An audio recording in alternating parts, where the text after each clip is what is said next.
Hello दोस्तों, कैसे हैं आप सब। उम्मीद करती हूँ अच्छे और मस्त होंगे। प्यारे दोस्तों, आज की कहानी है गर्मी से सास को बचाने आई 5 अमीर बहुएं। गांव के एक छोटे से घर में रहने वाली सुमित्रा देवी के 3 बेटे थे, पर उनकी आर्थिक स्थिति इतनी अच्छी नहीं थी। हालांकि सुमित्रा देवी का दिल बहुत बड़ा था और उनका स्वभाव बेहद स्नेही और ममतामयी था। उनके तीनों बेटे जब छोटे थे तो वे उन्हें खुद से भी ज्यादा प्यार करती थीं। पर अब हालात बदल गए थे। तीनों बेटे बड़े होकर शहर चले गए और वहां अपने अपने परिवार के साथ बस गए। सुमित्रा देवी के पति का देहांत कई साल पहले हो चुका था और अब वह गांव में अकेली रहती थी। उनकी उम्र के साथ साथ उनकी सेहत भी गिरने लगी थी। गर्मी के मौसम में जब सूरज आग बरसाने लगता तो सुमित्रा देवी का शरीर और मन दोनों कमजोर हो जाते।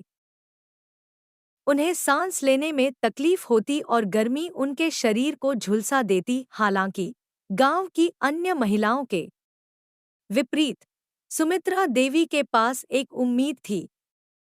उनकी बहुएं। सुमित्रा देवी की 5 बहुएं थीं। नीरा, राधिका, शालिनी, पल्लवी और आस्था। ये सभी अपने अपने परिवारों के साथ शहर में रहती थीं और आर्थिक रूप से बहुत संपन्न थीं। उनमें से कुछ ने अपने खुद के बिजनेस खड़े किए थे, जबकि कुछ बड़े बड़े ऑफिसों में काम करती थी। एक दिन सुमित्रा देवी की तबीयत अचानक से ज्यादा बिगड़ गई। गांव के डॉक्टर ने बताया कि उन्हें तुरंत बेहतर देखभाल की जरूरत है। बेटों को खबर मिलते ही वे चिंतित हो गए। उन्होंने अपनी अपनी पत्नियों से सलाह मशविरा किया। बहुओं ने महसूस किया कि मांझी को सिर्फ पैसों की नहीं, बल्कि उनके प्यार और देखभाल की भी जरूरत है। पहली बहू नीरा, जो कि एक फैशन डिजाइनर थी, ने सबसे पहले पहल की। उसने फैसला किया कि मांझी को गर्मी से बचाने के लिए उनके गांव के घर को ठंडा और आरामदायक बनाने का इंतजाम करेगी। उसने अपने दोस्त से मदद ली, जो एक आर्किटेक्ट था, और घर के लिए विशेष ठंडी दीवारों और एसी सिस्टम का इंतजाम किया। दूसरी बहू राधिका, जो कि एक बड़ी कंपनी में मैनेजर थी, ने फैसला किया कि वह अपने सारे काम छोड़कर कुछ समय के लिए गांव में जाकर सुमित्रा देवी की देखभाल करेगी। उसने घर पर रहते हुए मांझी के खानपान और दवाइयों का पूरा ध्यान रखा।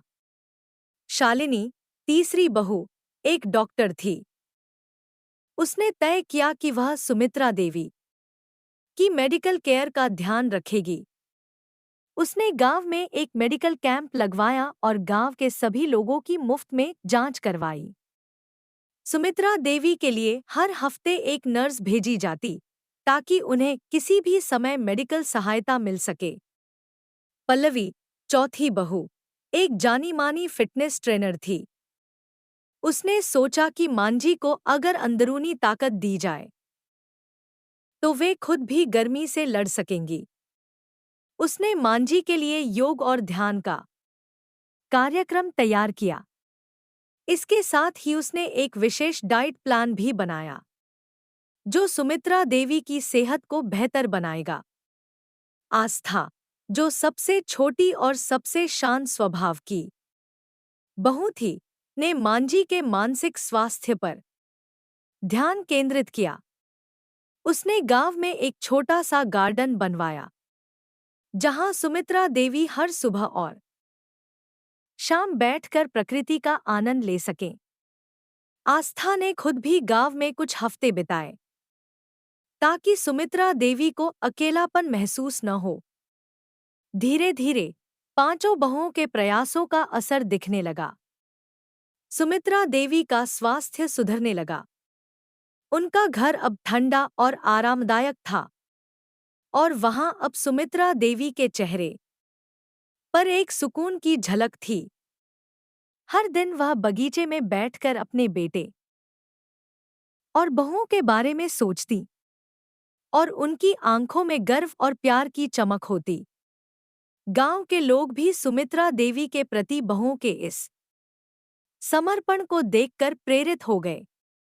गांव में एक नई परंपरा शुरू हुई, जहां बच्चे अपने बुजुर्ग माता-पिता का विशेष ध्यान रखने लगे। गांव के अन्य बुजुर्ग भी अब पहले से ज्यादा खुश और स्वस्थ महसूस करने लगे थे। समय के साथ गर्मियों की तपती धूप भी सुमित्रा देवी के लिए एक आशीर्वाद बन गई। बहुओं के प्यार और देखभाल ने उनके जीवन को फिर से जीने लायक बना दिया था। एक दिन सुमित्रा देवी ने अपने सभी बेटों और बहुओं को एक साथ बुलाया। उन्होंने कहा, तुम सबने मुझे न केवल गर्मी से बचाया, बल्कि मुझे फिर से जिंदा कर दिया।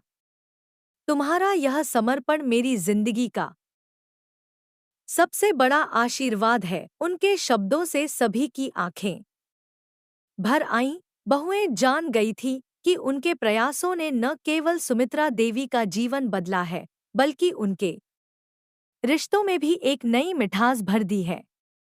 इस तरह सुमित्रा देवी के घर में प्यार और समर्पण की ठंडी छाव हमेशा के लिए बस गई। प्यारे दोस्तों, यह कहानी यहीं पर समाप्त होती है। आपको यह कहानी कैसी लगी? कमेंट बॉक्स में जरूर बताएं। अगर आपको हमारी ये कहानी पसंद आई हो, तो कृपया हमारे वीडियो को लाइक, शेयर और चैनल को सब्सक्राइब जरूर कर लें। इससे हमें मोटिवेशन मिलता है और आप तक ऐसी ही मजेदार कहानियां सबसे पहले पहुंचती रहेगी। प्यारे दोस्तों, नमस्कार।